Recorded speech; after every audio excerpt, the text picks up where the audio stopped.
سيما الحمد لله والصلاة والسلام على رسول الله وبعد.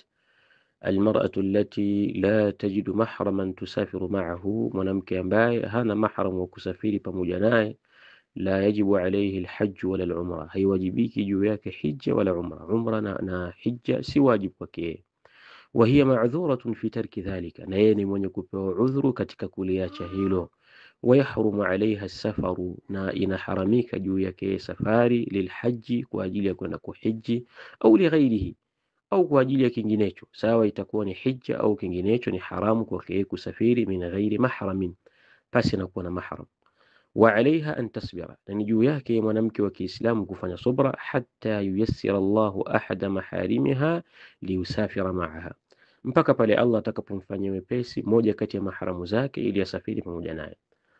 Wasubulul khairi kathira, na njia za khairi ziko nyingi. Fa idha lam yastati' almuslim, ikiwa hawezi muislamu fi'la ba'd alibadat, kufanya baadhi ya ibada, fa innahu yajtahidu fi ma yastati'uhu min alibadat, basi yeye muislamu atajitahidi katika kile ambacho anachokiweza katika ibada, hatta yuwaffiqahu Allah, mpaka pale Allah atakapomwafikisha, wa yuyassira lahu ma la yastati'uhu, na pale Allah atakapomfanyia wepesi kwenye kile ambacho hakukiweza min alibadati, katika ibada.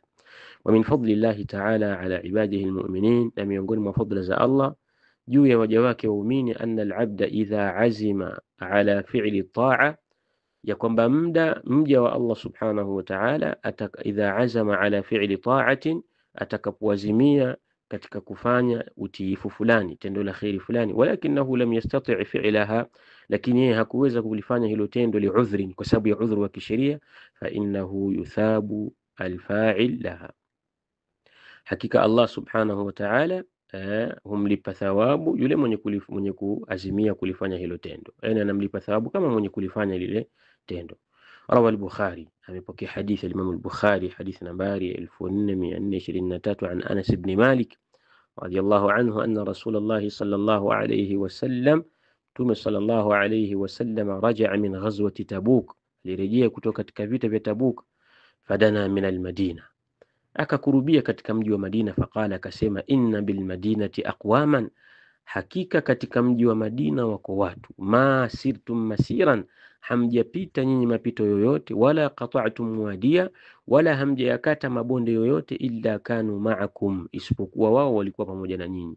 Qalu, masahaba wakasema, ya Rasulullah, ewe mtume wa Allah, wa hum bil Madina, wao walikuwa pamoja na sisi, na wao wakiwa katika mji wa Madina. Qala, mtume akasema, wa hum bil madinati, na wao wakiwa katika mji wa Madina, habasahumul udhur,